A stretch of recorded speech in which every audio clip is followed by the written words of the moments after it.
Not only have we had some incredible shows of gameplay from the Tailwoods dev team on Mount & Blade 2 Bannerlord at E3, but there is some more information that you might not have seen. This is sort of hidden away back on the Mount & Blade 2 Bannerlord site, and I'm going to be bringing this to you along with a few new screenshots. This is some really in-depth information, and it kind of explains a lot of the videos as well. So let's get straight into it. First of all, let's go through the 3 new screenshots. The first one we can see is a nice little view of a guy taking some pot shots at a massive group of people. So basically the way that I think this is going to work is obviously there's more chance of you hitting if they're in a larger group, but maybe AI is going to also use this to their advantage. Maybe the Horse Archer AI are going to target these bigger groups because they know they've got a better chance of getting hits on them and doing the most damage. The next screenshot is a beautiful one. The amount of cavalry we can see here charging down, dust flying up everywhere, these bright vibrant purple banners that I did mention in the last gameplay video, and of course this is a massive scene of mass destruction of cavalry. And finally the last screenshot is something very different to what we've seen before.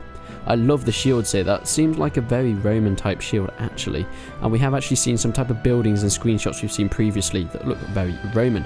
I love the studded armor on here, and of course the mail coifs, and you can see the flaged maces coming down and bashing the enemy. But all in all, these screenshots are very nice, nothing massively groundbreaking, but they're a nice little addition to the information we've got here. So let's talk about some of the key battle improvements.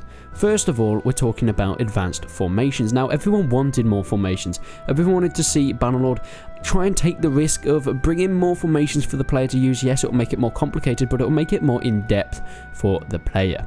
First of all, you can merge and split your forces however you like.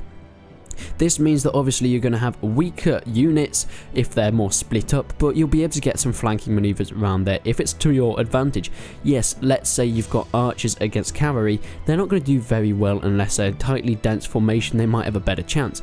But if you've got units of cavalry, you can maybe split them up, do separate flanking, one go around the right, one go around the left, and come back in the middle. It's also talking about heavy infantry holding shield walls shoulder to shoulder, and they can then advance in these formations, making a near impenetrable shield wall. The shield wall was kind of a formation that I really wanted to see, since it's a very simple one yet so effective in certain situations on the battlefield. There's also talk of a Skyne formation. I'm not completely sure how that's how you pronounce it, but this is something you can do with the cavalry, and this is probably more commonly known as a sort of V formation, where you'll be able to do smacking into the enemy from behind or from the front if you're very confident about it, and you'll be able to do the lightning charges around the different flanks using your V formation to get in and penetrate the enemy's shield wall. Like we know, AI commanders can actually talk to you and give you orders. You can utilize these advanced formation options and prevent a formidable challenge. Now, the Tailwoods team mentioned something very interesting. They're saying a lot of the things that the AI do are battle tactics drawn from actual historical tacticians, for example Alexander the Great. This is something that I didn't quite expect. Not only is the AI improved, but it's using tactics that have been proven to actually work in the real world. Crushing cavalry blows on the enemy, charging infantry against archers, and getting skirmishers around the flanks of the enemy's shields. This makes it really nice and authentic and creates this medieval world that brings the player into this atmosphere, and I think it just makes Bannerlord even more appealing, especially in the battle system. Now, there's something called a sergeant system. This is something we did see in the gameplay, but I'm going to read Tailwoods' explanation of it. This is used how commanders can now designate units to other lords in battles, including the player, as we did see in there, as the AI was giving the player different sort of things.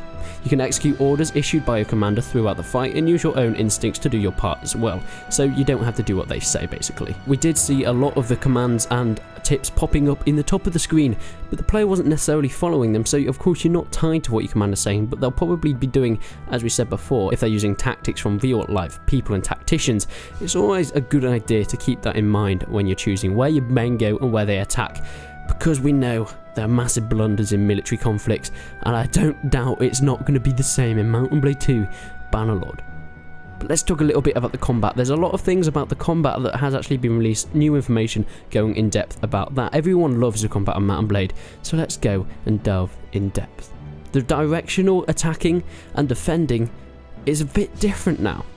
There's also directional shield blocking. Of course, we have also seen the shield bashing, where you can stun enemies and knock them off their feet, but people pretty much know what that is. But what is directional shield blocking? Now, this is a lot like the attacking, so you can choose which direction you're blocking with your shield, but this will affect the gameplay.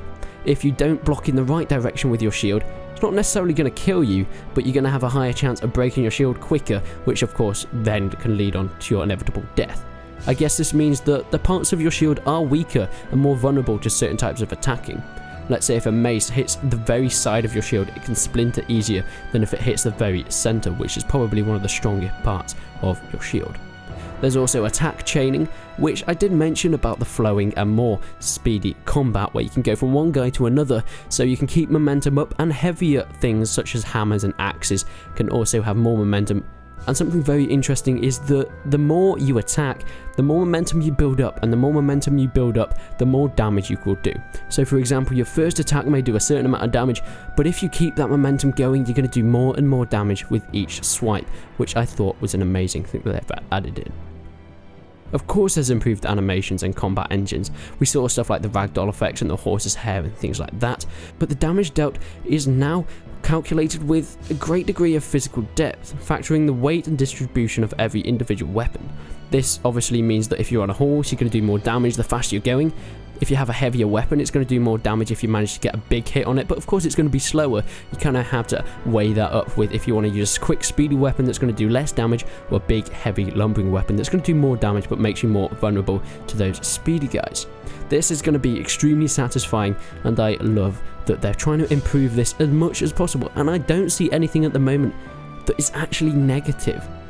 Of course, there are things that we probably would have wanted to see at E3, but I don't see any negatives here in terms of the gameplay and improvements that they're making to the Mount & Blade series. Now, this is all the information we have so far, but I have been told that we may see something in the next few days. Of course, E3 is not over, and I think they might release a few more things, drip feed us some information out very soon.